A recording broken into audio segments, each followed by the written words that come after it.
7 বছর আগে স্বপ্ন দেখানো হয়েছিল প্রকৃতির শক্তিকে কাজে লাগিয়ে দেশে শুরু হবে নবায়নযোগ্য জ্বালানির এক নতুন অধ্যায়। 42 কোটি টাকা ব্যয়ে হাতে নেওয়া হয় দেশের অন্যতম বায়ু বিদ্যুৎ প্রকল্প।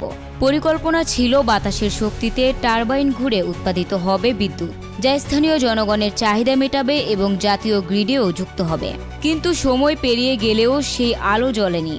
কোটি কোটি টাকা খরচ হলেও এখনো প্রকল্পটি অচল পড়ে আছে। প্রকল্প বাস্তবায়নের শুরুতেই ছিল নানা জটিলতা। টারবাইন বসানো ও প্রাথমিক পরীক্ষা নিরীক্ষার কাজ সম্পন্ন হলেও বিদ্যুৎ উৎপাদন আর শুরু হয়নি। বর্তমানে টারবাইনগুলো অনেকাংশে অকেজো হয়ে গেছে। চারপাশে গড়ে ওঠা প্রকল্প এলাকা পড়ে আছে পরিত্যক্ত অবস্থায়। প্রকল্প এলাকার বাসিন্দাদের মধ্যে ক্ষোভ স্পষ্ট। তারা বলছেন, আমরা ভেবেছিলাম এখানে বিদ্যুৎ উৎপাদন হবে, কর্মস্থান বাড়বে, কিন্তু এখন দেখছি কোটি কোটি টাকা খরচ করে কিছুই হলো না। শুধু লোহার কাঠামো দাঁড়িয়ে আছে, কোনো লাভ নেই।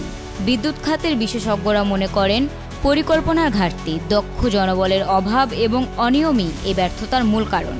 তাদের মতে বাংলাদেশে বায়ু বিদ্যুৎ উৎপাদনের সম্ভাবনা থাকলেও সঠিক পরিকল্পনা ও জবাবদিহিতার অভাবে তা বাস্তবে রূপ পাচ্ছে না। একজন জ্বালানি বিশেষজ্ঞ মন্তব্য করেন, বিশ্বজুড়ে নবায়নযোগ্য জ্বালানির ব্যবহার বাড়ছে। আমাদের দেশেও যদি শুরু থেকেই সঠিকভাবে প্রকল্পটি বাস্তবায়ন হতো, তাহলে এখন অন্তত আংশিক বিদ্যুৎ উৎপাদন সম্ভব হতো। প্রকল্পটি কেন অচল হয়ে আছে তার স্পষ্ট জবাব নেই কারো কাছে। কোটি কোটি টাকা ব্যয়ের পরও সংশ্লিষ্ট কর্তৃপক্ষের জবাবদিহিতা না থাকায় বিষয়টি নিয়ে জনমনে প্রশ্ন তৈরি হয়েছে।